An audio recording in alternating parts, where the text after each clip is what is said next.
তাহলে আমাদের এমন কিছু করতে হবে যেন সদা সর্বদা কৃপা এসে জমাট বাঁধে।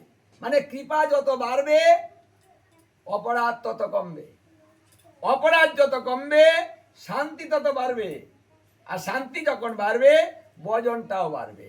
কারণ মলিন যদি হয় মন, যদি মনটা খারাপ থাকে ভজনটা তো হবে না। ভজন করবেন কাকে দিয়ে? শ্রীকৃষ্ণ বললেন, হে উদ্ধব, সর্বাগ্যে মনের ভজনা করতে হয়, তারপরে অন্য ভজনা করতে হয়। মনের ভজনা না করে, মন সাধনা না করে, মনকে আয়ত্ত না করে যে কোনো ভজনায় রত হবে, সেটাই ধ্বংস হয়ে যাবে। কারণ মন বিক্রিয়া হয়ে গেলে তখন আর ধর্ম থাকে না, বিশ্বাসটাও থাকে না। এই জন্য মনে যেন বিক্রিয়া না হয়, শ্রীকৃষ্ণ কিন্তু অর্জুনকেও বারবার মনের কথা বলেছেন।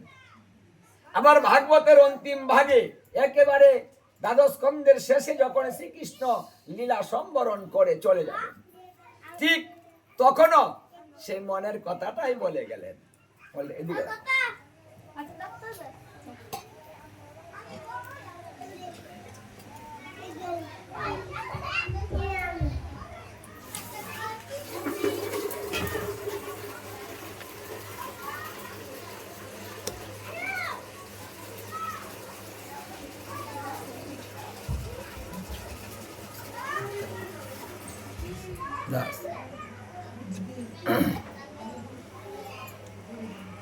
তাহলে কারণ মন দিয়ে যখন ধর্ম হবে, এই জন্য তিনি মনের উপরেই কিন্তু বেশি জোর দিয়েছেন।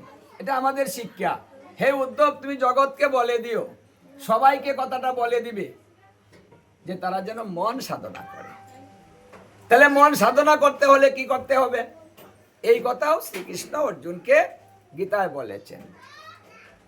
মন সাধনার পদ্ধতি হচ্ছে নিরিবিলি বাস করা, মানে নিজেকে নিরিবিলি রাখা এবং নিরামিষ আহার করা।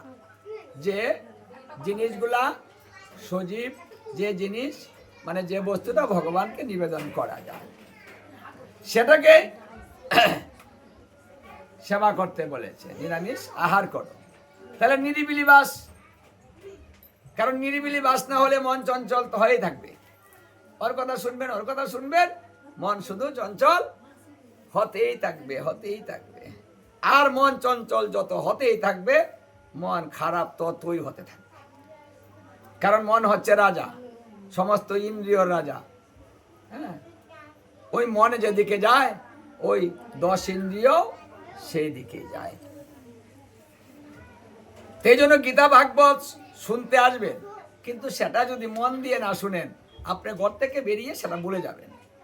আপনি যদি এখানে বসে অন্য চিন্তা করেন, তাহলে পাঠক কি বলছে সে কথাটা আপনি শুনবেন না। কারণ মন যেখানে চলে গিয়েছে, আপনার কর্ণ সেখানে চলে গিয়েছে। অত কর্ণের সাথে ঘুরে তারা রাজা তো পিছু পিছু যায়। দেখবেন, এই কেউ যদি চেয়ে থাকে, হ্যাঁ, দেখবেন ও বলবে আমি দেখিনি। বলছে কেন, তুমি না চেয়েছিলে?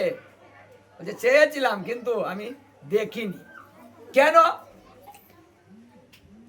যে আমি অন্য চিন্তায় ছিলাম।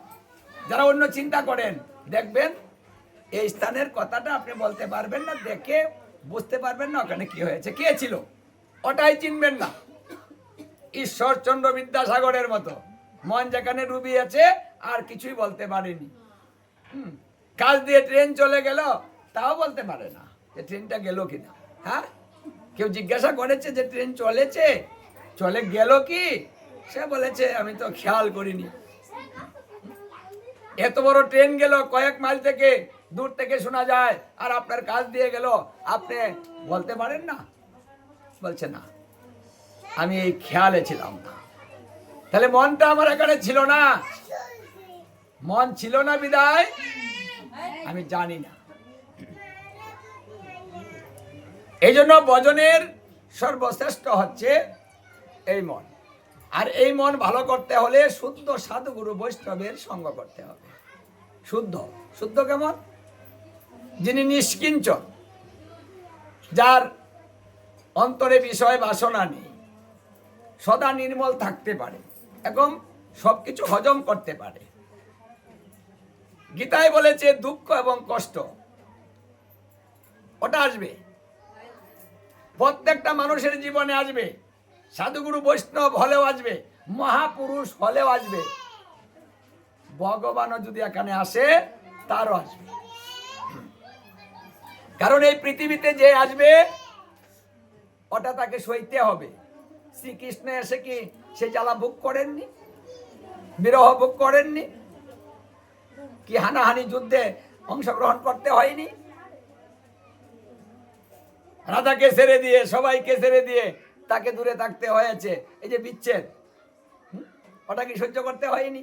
আবার রোগাগ্রস্ত হয়েছেন, অসুস্থ হয়েছেন, সবকিছু হয়েছে। কারণ এটা এখানের নিয়ম। এই নিয়ম স্বয়ং নিজেও পাল্টাতে পারেন না। এখানে যে আসবে ওটা তাকে ভোগ করতে হবে। তাই এখানে এসে যারা মনে করছেন যে শান্তি পেলাম না, মরার সংসার, মানে কষ্টে কথাগুলো আসে, আসে না? বলেন না? হ্যাঁ, শাস্ত্রে হেসে দিয়ে বলছে, আরে শান্তি তুমি পাবে কোথায়? ওটা তো শান্তির জায়গাই না। তুমি আশাটা করো, কি করে এখানে শান্তি পেলাম না, এখানে তো শান্তি হবে না। এখানে যে শান্তি সুখ আছে সেটা হলো ক্ষণিকের, ক্ষণস্থায়ী। এটা তো স্থায়ী না, অস্থায়ী।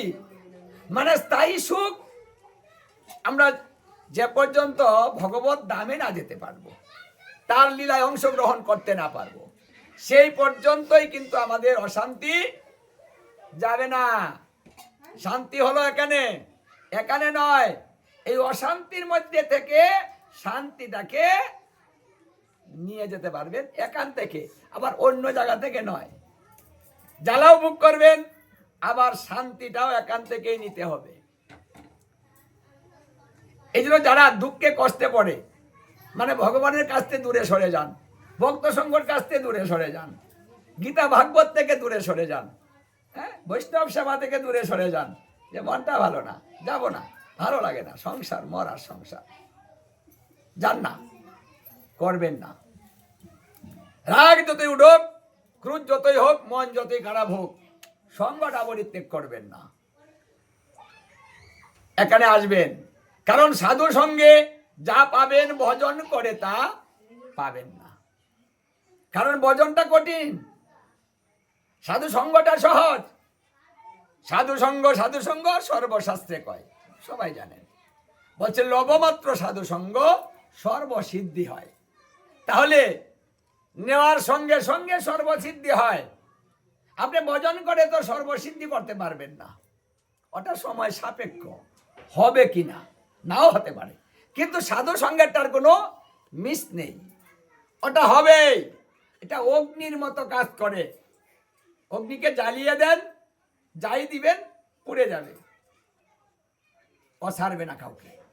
তদ্রূপ এই সাধু সঙ্গের কৃপাটাও যে কোনো ভাবে আপনি করবেন, ওটা আপনার উপরে যাবেই, পেয়ে যাবেন। ভাগবতের ৩য় স্কন্ধে মৈত্রেয় ঋষিকে প্রশ্ন করেছিলেন বিদুরে।